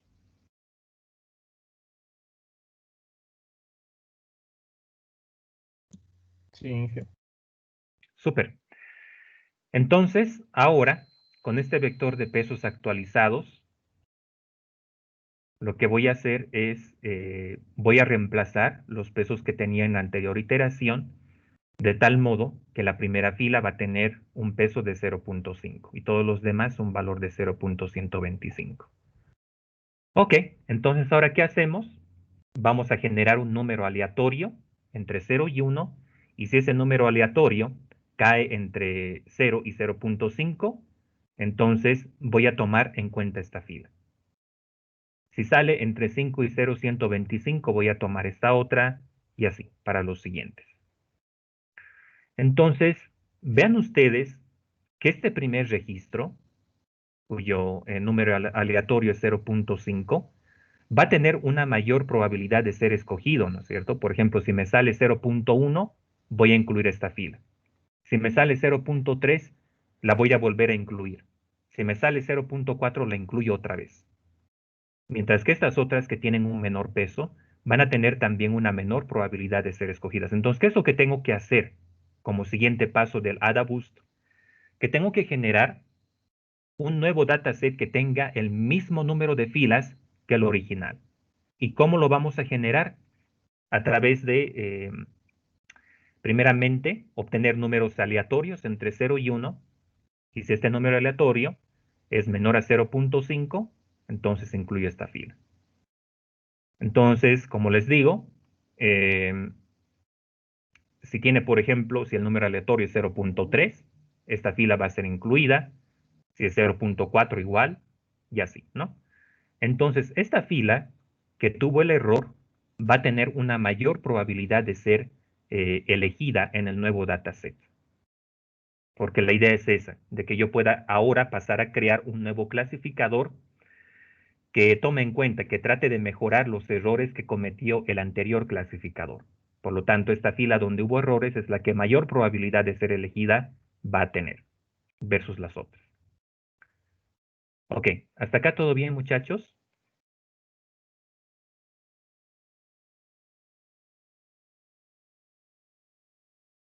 ¿Dudas? ¿Consultas?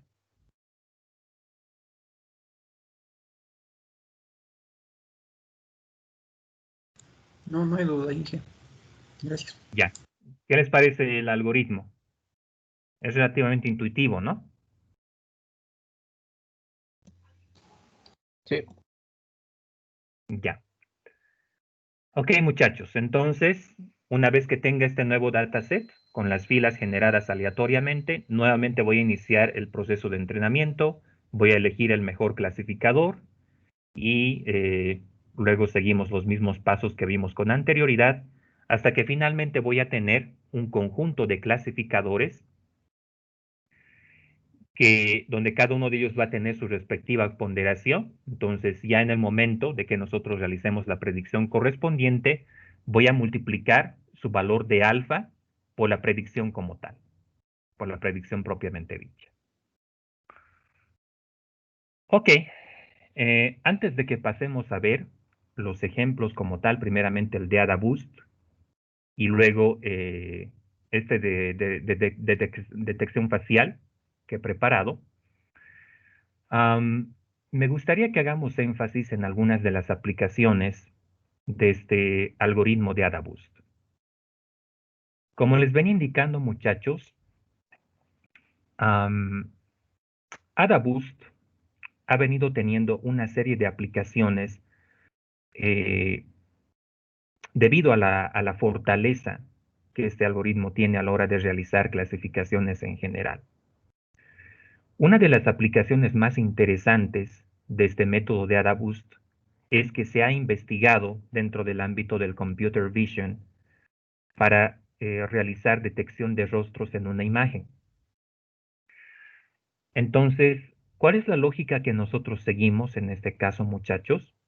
La lógica está en que nosotros creamos una serie de clasificadores de esta forma. Son clasificadores rectangulares, son kernels en realidad, que tienen los valores de 1 y -1. Estos kernels rectangulares que ustedes pueden ver, por ejemplo, este de acá, este otro, este y así. Todos ellos van a ser matrices que van a tener elementos unos y -1. Entonces, el propósito general que nosotros tenemos acá es entrenar varios de estos clasificadores. Es decir, para este propósito lo que vamos a hacer es que vamos a utilizar AdaBoost y poder dotarles de una ponderación decisiva. Por ejemplo, si este clasificador de acá es mejor a la hora de poder clasificar lo que es, por ejemplo, la nariz de la persona, este otro es mejor en clasificar los ojos, etcétera. Entonces, lo que yo voy a hacer es voy a asignarle una ponderación a cada uno de estos clasificadores rectangulares, de tal modo que la sumatoria de las predicciones que vaya dando cada uno de estos clasificadores me va a dar un mejor desempeño a la hora de poder determinar en qué región de la imagen se encuentra, por ejemplo, el rostro de la persona. Esta misma lógica, muchachos, se puede utilizar también para otros problemas. Por ejemplo, si en lugar de detectar rostros, yo quiero hacer una detección de placas de automóviles, por ejemplo, que es uno de los aspectos que también se investigó, entonces puedo hacer uso de una serie de clasificadores rectangulares que tengan una forma determinada para poder resolver ese problema en particular. Entonces, lo interesante de estos clasificadores rectangulares está en que yo les puedo dar una forma determinada de tal modo que estos pueden orientarse a la resolución de un problema de detección de objetos específico en una imagen, ¿no? Va a haber algunos clasificadores rectangulares que van a ser mejores a la hora de encontrar los ojos, otros van a ser mejores en encontrar la boca de la persona y así. Inclusive, algo que personalmente yo tuve oportunidad de investigar cuando estuve en Bristol, era cómo nosotros podemos utilizar clasificadores de estas características para poder detectar lo que es el bullseye, ¿no? Este tablero para el juego de dardos. Entonces, ahí donde tú veas, digamos, uno de estos tableros en la imagen, lo detecta, ¿no? Tenemos también esa posibilidad. Y bien, entonces, esta es una de las aplicaciones más interesantes que se han desarrollado dentro de este ámbito de lo que es los usos de AdaBoost. Ahora bien, rápidamente quisiera pasar a mostrarles un par de ejemplos. El primero de ellos es sobre AdaBoost en general. Entonces, yo voy a pasar a abrir esto por acá. Ok, entonces, el código que ustedes pueden apreciar acá, en este notebook que dice AdaBoost Scratch, es una implementación desde cero del algoritmo de AdaBoost. Entonces, acá tenemos un método train, donde lo que estamos haciendo por cada paso es generar un stamp, un clasificador débil, es decir, uno que solamente tiene una raíz y dos nodos. Entonces, aquí lo que se está haciendo en primera instancia es estamos creando una instancia de Decision Tree Classifier, que es una clase provista por sklearn, ¿sí? Entonces, aquí estamos especificando cuál va a ser la máxima profundidad que va a tener el árbol. Entonces, habíamos visto de que un stump solamente va a tener un nivel, ¿no es cierto? Es un árbol de un solo nivel y solamente va a tener 2 hojas. Entonces, esos atributos nosotros los especificamos a esta clase Decision Tree Classifier y luego procedemos a encontrar el mejor candidato. En realidad, a través del método FIT de este Decision Tree Classifier, yo puedo realizar ese proceso de encontrar el mejor candidato, que es lo que nosotros habíamos hecho evaluando las entropías de cada uno de los nodos, ¿no?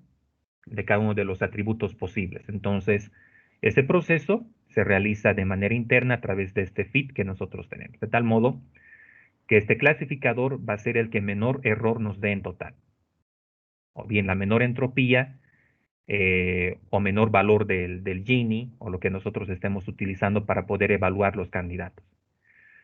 Entonces, luego de eso, lo que hacemos es calcular el error, de la misma forma en que nosotros lo hicimos en el ejemplo. Luego calculamos el alfa a través del valor de los pesos, donde se haya encontrado errores. Esto es haciendo uso de esta fórmula de 1 menos epsilon sobre epsilon. Yo acá le estoy colocando, sin embargo, un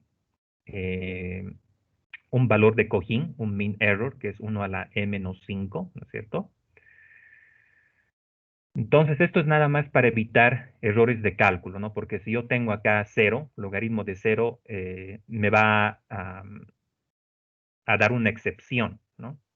Cuando yo esté tratando de calcular el logaritmo de 0, me va a decir que ha habido una excepción y lo demás se va a arruinar. Entonces, para evitar ese escenario, es que le estoy asignando acá un pequeño cojín a esta fórmula. Luego, lo que hacemos en base a esto es incluir en nuestro ensemble al mejor clasificador posible y luego actualizamos los pesos con la fórmula que les indicaba, ¿no? Y luego procedemos con el proceso de entrenamiento. Entonces, esta implementación de acá, por si acaso, sklearn tiene su propia implementación de Adabus, pero esto nada más es para que ustedes puedan tener una idea de cómo nosotros podemos implementar esto, ¿no es cierto? En líneas generales, cuál es el proceso que deberíamos de seguir en ese caso. Entonces, con este dataset de cáncer de mama, que tiene todos estos atributos, por ejemplo, acá lo que se hace es tomar diversos atributos de las medidas, ¿no es cierto? Por ejemplo, de cuáles son las características geométricas del seno de la mujer y otros aspectos. Entonces, en base a un conjunto de atributos, lo que hacemos es determinar si dicha persona está padeciendo el mal o no. De eso se trata básicamente este dataset. Entonces, este dataset tiene varios atributos, no solamente 3, 4, como los que vimos anteriormente. Y la idea está en encontrar, en entrenar un modelo que nos permita realizar predicciones en torno a que si la persona tiene o no el cáncer de mama, ¿no? Entonces, procedemos a entrenar nuestra implementación. Vamos a crear en este caso 50 predictores en nuestro forest, si ustedes gustan. Entonces, y en este caso obtenemos una accuracy de 0.976, ¿no? Lo cual está muy bien. Casi todos los ejemplos se han clasificado correctamente en el dataset de validación que hemos generado. Entonces, con Adabus podemos lograr muy buenos resultados. Con una regresión logística, se puede lograr un 0.95 si es que has hecho un feature engineering previamente.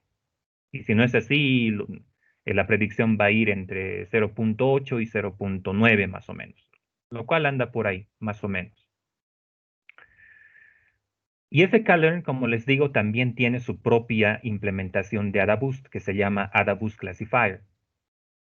Entonces, aquí inclusive el accuracy que hemos obtenido con sklearn es un poquito menor que lo que nosotros mismos hemos sacado, lo cual probablemente es un tema aleatorio, ¿no es cierto? Puede que en algún caso haya alguna divergencia a favor de la implementación de sklearn, pero bueno, como los datasets se van generando de manera aleatoria en cada paso de entrenamiento, entonces puede haber algunas divergencias, pero ahí es donde nosotros debemos hacer uso de, de validación cruzada, ¿no? Por ejemplo, elegir una primera parte del dataset, entrenar un clasificador o entrenar un modelo con esa parte del dataset, luego hacerlo con la otra parte y así. Entonces, de ese modo yo puedo ir, por ejemplo, ponderando cuáles son los diversos accuracies que he obtenido con diversas partes del dataset. Esto es algo que vamos a ver más adelante cuando estemos viendo combinación de modelos y métricas de desempeño.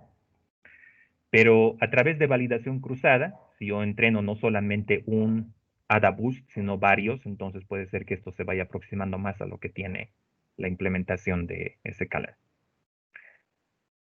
Ok, eso por un lado. Y por otra parte, y probablemente ustedes ya vieron esto también acá, ese es un experimento que hice hace tiempo. Lo que pasa es que aquí hice uso de la implementación de OpenCV en tiempo real. Entonces, lo que yo hacía era ir tomando, ¿no es cierto? Por ejemplo, varios frames a través de la cámara, de tal modo de hacer la prueba del detector facial que ya viene por defecto en OpenCV. Ese detector facial hace uso de los clasificadores de HAR que nosotros vimos. Cada uno de estos rectángulos se conoce como clasificador de HAR, ¿sí? Entonces, OpenCV ya trae una serie de clasificadores HAR preentrenados con diversas geometrías. Entonces, tú puedes utilizar estos para poder resolver diversos problemas, ¿no? De detección facial en general. De hecho, el siguiente ejemplo en Python que nosotros tenemos acá, que es el que está en la última diapositiva de la presentación, es justamente una implementación de HAR Cascade, donde lo que nosotros vamos a pasar a hacer es que vamos a detectar rostros en una imagen haciendo uso del API de OpenCV para tal propósito y también los clasificadores HAR predefinidos que ya tiene OpenCV. Entonces, rápidamente lo que nosotros vamos a hacer acá es que vamos a empezar a implementar esto.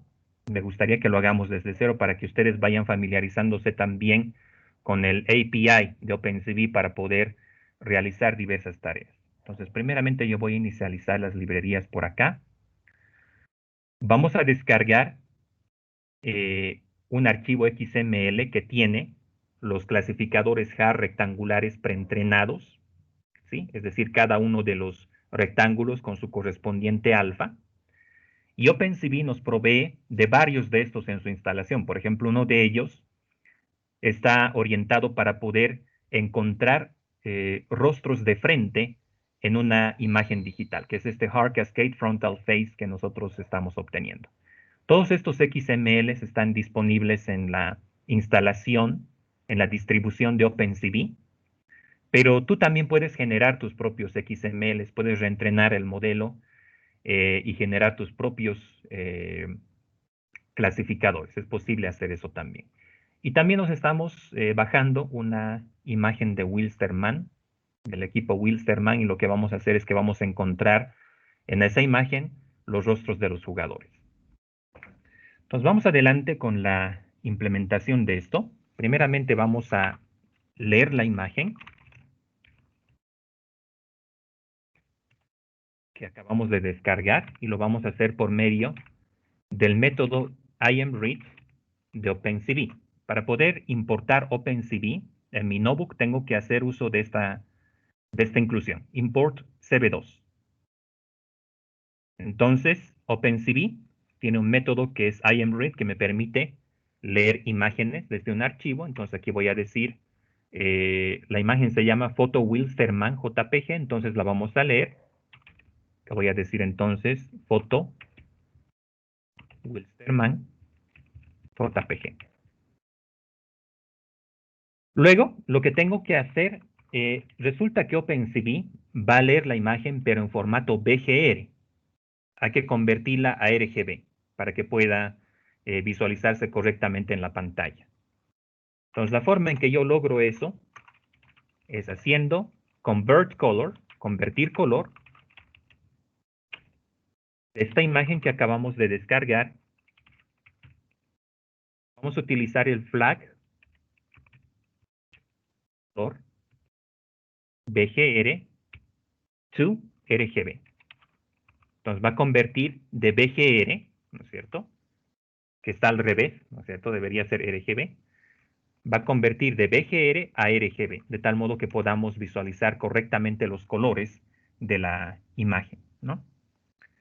Entonces, lo siguiente que voy a hacer es haciendo uso de la clase image provista por PIL de Python, que es una librería que se utiliza para poder trabajar con imágenes en general.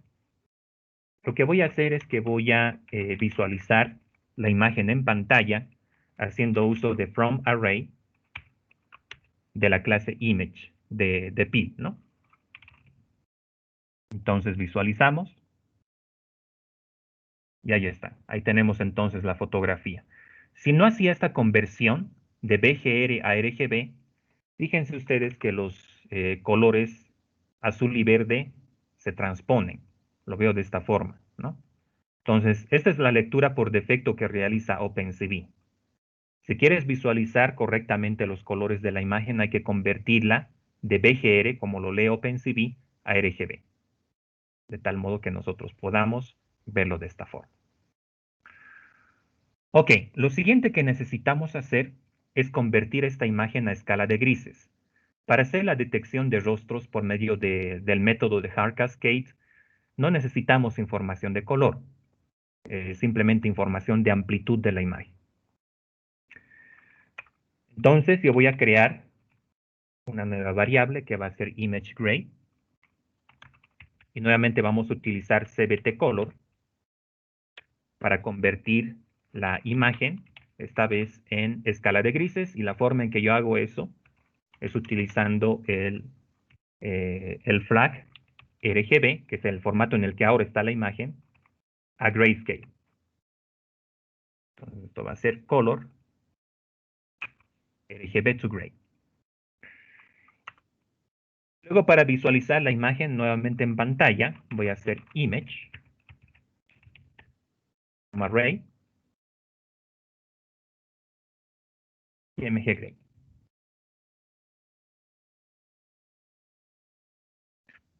Y ahí tenemos entonces la imagen en escala de grises. Entonces, ahora sí yo ya puedo empezar a detectar, ¿no?, los rostros de los jugadores en esta imagen.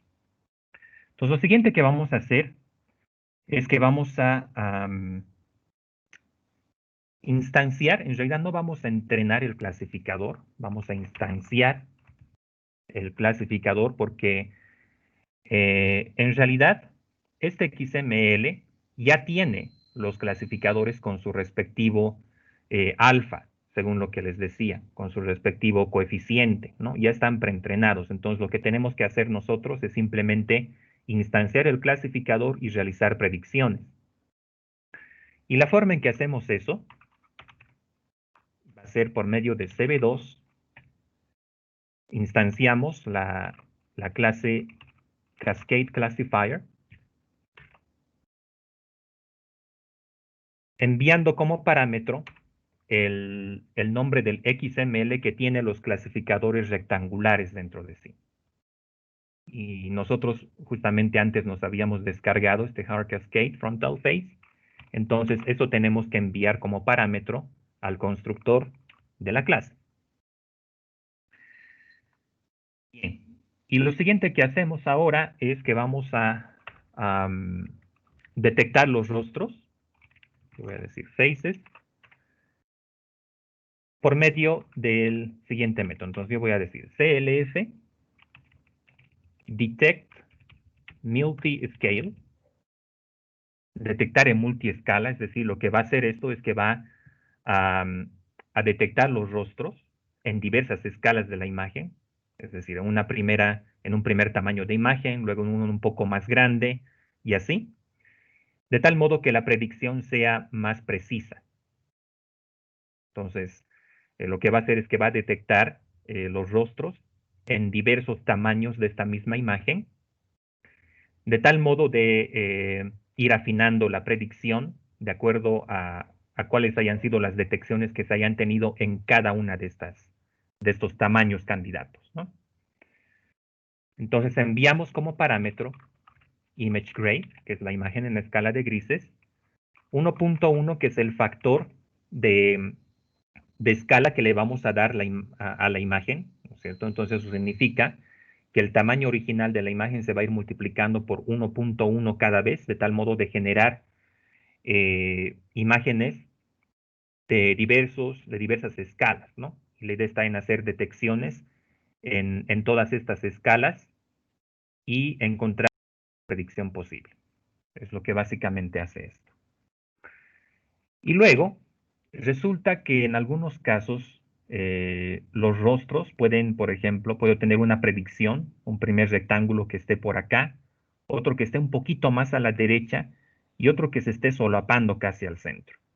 Entonces, cuando yo veo algo como eso, puedo identificar de que es muy probable que en esta región donde hay varios rectángulos candidatos que se están solapando uno tras otro, haya un rostro. Entonces, este último parámetro indica de que cuántos rectángulos candidatos voy a tener que contabilizar para poder decir que se trata de una predicción correcta y no de un falso positivo. Eso es lo que identifica este último parámetro. Entonces, ejecutamos esto, ya tenemos ahí nuestra detección y ahora lo que tenemos que hacer simplemente es visualizarla en la misma imagen. Lo siguiente que hacemos acá es que vamos a decir image es igual a image from array, haciendo uso del API de PIL para este propósito. Y luego vamos a obtener una instancia de ImageDraw que me va a permitir dibujar los rectángulos en la imagen. Entonces voy a decir ImageDraw.draw con esta instancia que acabo de obtener. Y luego lo que tengo que ir haciendo es iterar cada uno de los rostros encontrados. Este objeto faces lo que me va a devolver en realidad son las coordenadas de los rectángulos que rodean los rostros que se encontraron en la imagen. Entonces, lo que yo tengo que hacer es iterar cada uno de los objetos que han sido retornados por este método. Y esto puedo hacerlo por medio de un for, donde los dos primeros elementos van a ser la posición del rectángulo, las coordenadas de la parte superior del rectángulo, X y Y. Y los dos otros atributos van a ser el ancho y la altura de cada rectángulo, es decir, el width y el height. Entonces, por cada uno de estos atributos en el objeto faces que tengo acá, voy a hacer lo siguiente. Voy a dibujar un rectángulo en IMG Draw. Voy a rectangle. El primer parámetro que esto recibe son las coordenadas superiores del rectángulo que están dadas por X y Y. El segundo elemento tiene que ser una tupla que tenga las coordenadas inferiores. Entonces, eso puedo obtenerlo sumando a X el ancho del rectángulo y sumando a Y la altura del rectángulo. De esta forma. Luego voy a hacer que el color del borde del rectángulo sea amarillo. Entonces esto lo configuro por medio de outline. Yellow. Y también voy a hacer que el ancho de cada borde, el ancho de los bordes de los rectángulos sea igual a 3. Entonces eso lo logro con width 3. Entonces finalmente para visualizar en pantalla hago referencia al objeto IMG original y bueno, vamos adelante con esto. Oh, perdón, esto es ImageRaw con mayúscula, así. Ok, Ahí tenemos entonces las detecciones, ¿no? Tengo un primer rostro acá, tengo otro a este lado y tengo otro más. Entonces, lo que ustedes pueden hacer, chicos, es que pueden probar también con otras imágenes. Les invito a hacerlo. Por ejemplo, consigan fotografías que ustedes tengan a la mano, donde hayan donde hayan varios rostros, y de ese modo pueden ir probando cómo es que esto iría funcionando. Ok, chicos, hasta acá no sé si tienen alguna consulta o alguna inquietud por si acaso.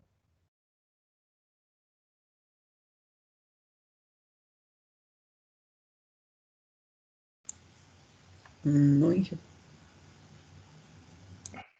¿Qué les parece esto? Está cool. Ok, chicos. Bien, entonces lo siguiente que yo voy a ir haciendo es, voy a verificar la lista. Así que me van a prestar atención, por favor, un ratito por acá.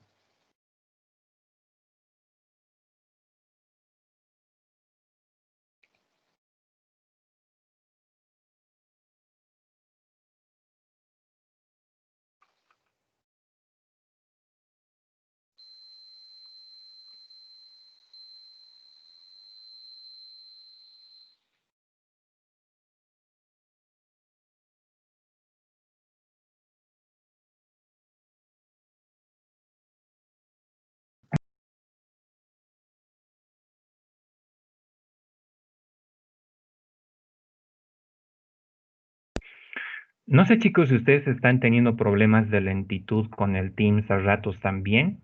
Quiero abrir algo y se queda colgado ahí.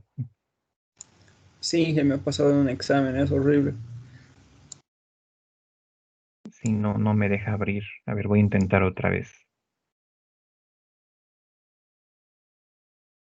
Ya, ahora sí, chicos, atentos. Almares de la Quintana, Presente, Inge. Andrés, te estoy anotando. Chávez Valeriano,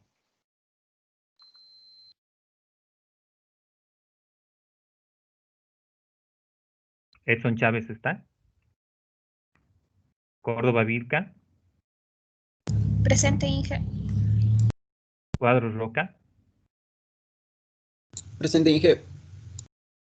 Galleguillo Saudi, Presente, Inge. estoy anotando. Ilaquita Yucra, Sí. Yasa Mamani, Presente, Inge. Ima Toledo,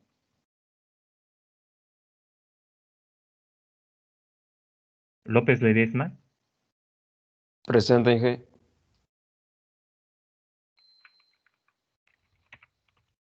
Mercado Zurita,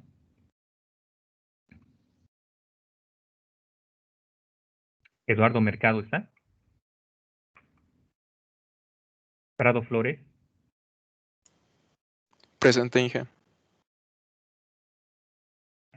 Dora estás, ¿no? Te estoy anotando. Villarreal del Castillo, Presente, Inge.